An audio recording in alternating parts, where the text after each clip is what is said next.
As a homemaker, I'm not free to be excited and exuberant about creating a lifestyle for my family that says, I'm mama, I'm wife, I am a daughter of the Most High. Okay? All those things that I've just said, those are now things that put me into a part of society that is demoralized by the majority of society, that is belittled, that is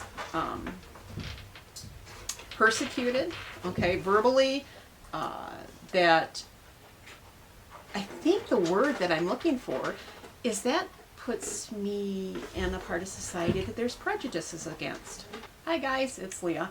I was getting ready to do some fermenting today. I've got some cabbage to chop up, and I thought it would be a really good time to have an old-fashioned visit. So, what I first wanted to say was I wanted to thank everybody that sent such wonderful messages and heartfelt messages to the video that we posted the other day of RJ's birthday.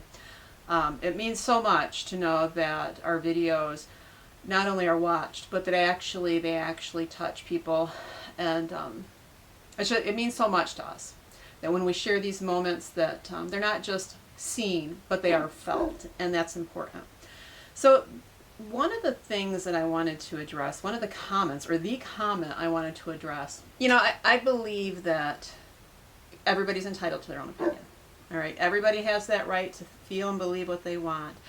And that's why in a lot of times when people leave maybe a not so nice comment, as long as it's not rude, filled with profanity, or degrading, I just leave them up. And it's there, and it doesn't bother us as long as it's polite disagreement. But this one comment, it was so God sent, because it proved exactly the point in the video that I was making to RJ about the important things in life, our spiritual walk, our Christian walk, not a religion, all right? There's too many religions in the world, and there's too many people that are religious, and not enough people that have relationship with Christ. And that's what's important. So I want to read this comment to you, and I want to give you my thoughts about this comment. And again, it wasn't a rude comment. At least I didn't take it that way. Maybe it was intended that way. But the individual says, 28 years old, I pray he has a college degree and not living at home. Religion is a good base, but at the extreme you live will stunt the growth of your kids. So I didn't catch it at first, but after reading it a second time, I realized that he was talking about the extreme that we live our faith. And that is such a compliment. I mean, that is such a compliment, because I often wonder, are we really walking the walk? Are we being hypocrites? And when I hear people tell me that, I mean, it is a compliment to me, and it's a compliment. It's encouragement. Now, the problem that I have, or the thing that I'm saying this guy was heaven sent who left the comment, was because he demonstrated the fact that as a nation, and sadly as a world, our focus is not on things of God. And that is not how it has always been.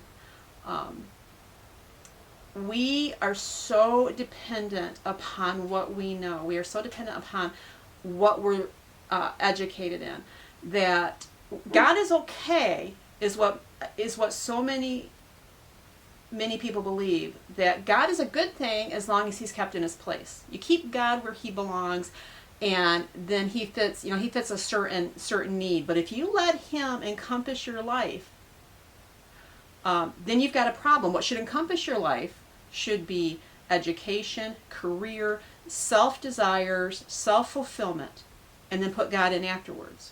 But see, that's exactly why our nation is in the state that our nation is in. And by taking God out of schools, by taking God out of the country, we have reaped a demoralized and immoral society that is left unfulfilled. People look at their careers and their education as a god. People look at their government as a god. People look at science as a god. People look at everything that contradicts God. And that's just a ploy of Satan. I mean, this isn't like it's like, oh, what's going on. We know what's going on. The deceiver is there to redirect people's attention. And if we want to take back our country, we need to take back our homes. And that goes not just for mothers, but for fathers. But the big portion of that does lie on the mother's responsibility.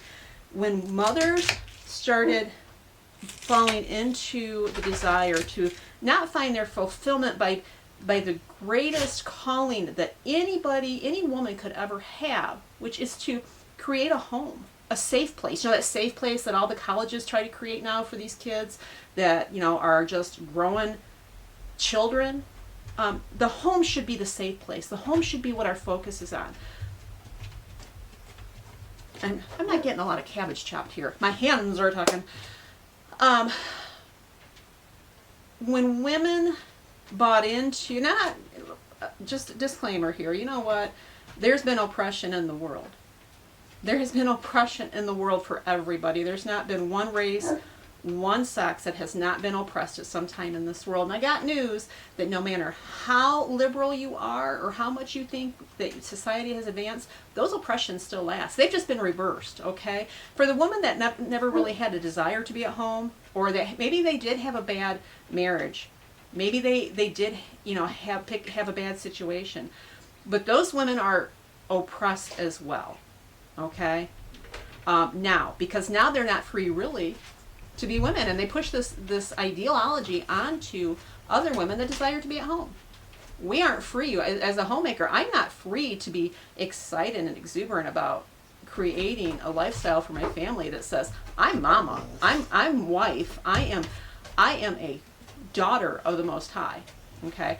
All those things that I've just said, those are now things that put me into a part of society that is demoralized, by the majority of society, that is belittled, that is persecuted, okay, verbally, that I think the word that I'm looking for is that puts me in a part of society that there's prejudices against. Let that one settle. So, that's where it began. We villainized the home, and what's the first institution that God ordained? It was the home, the marriage. And we have a bunch of people running the world now that do not know how to have relationships because they don't have a relationship with Jesus Christ. And when you don't have a relationship with Jesus Christ, you don't know how to manifest your feelings and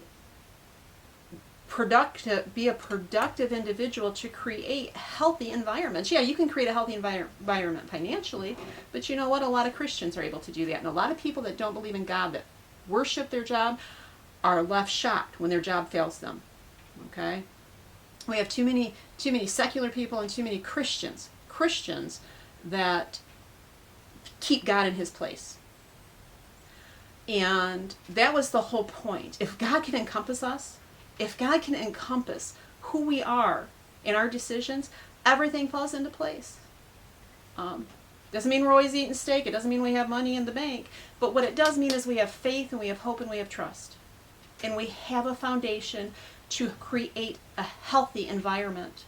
Healthy people who don't need the aids of the world, but need the strength of God and each other.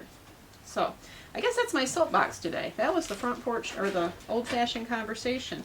It was so ironic that this person left a message just reiterating the very thing I had said to RJ. I think the healthiest thing we can do for our family is give them not just security in finances, because finances can and have and will fail. They will. I don't care who you are. At some point in time, you could face a financial failure. But what you won't face with God is failure. There's a domino effect when we truly put God in our life and put Him first, it can't help but to reach others. It can't help but to touch others and encourage them. And very few people that I have ever met that have had financial stability have emotional stability. And very few of them let their financial stability reach out. I'm not saying there's not. I've known a couple, okay? But the majority of people are so encompassed with their God that they can't share their God. But when you serve Jesus Christ and put Him first, you cannot help but to want to share Him and see others not only know Him, but to flourish and to prosper and to grow in Him and to feel the abundance of peace and joy and love. So, yes, I am still so thankful and so proud of my children. And I am so grateful to God that their number one priority is Him. And I am so grateful that that viewer saw the way we live and called it at that level, which means to me he must see it as very dedicated. And it's the only thing he got wrong is it's not a religion, it is a relationship. So may your faith in God, if it's not already, be turned into a relationship with Him. And if it is, may it only grow stronger so that the world sees it, not by what you tell them, but by how you live. So, all right, well, on that note, I better get some veggies chopped because I got fermenting to do. And if you've never fermented, you should try it. It is beautiful. You know those blue jars I love? I won't can in them, but I do store my dry goods in them, and I love, love, love to put ferment in them. But it is exciting and it is exhilarating, and it's beautiful to see the vibrant colors on the shelf, and to know that it holds just tons and tons of nutrients in the jars. So maybe we'll do a video on that soon. But y'all have a great day, and we'll talk soon. God bless.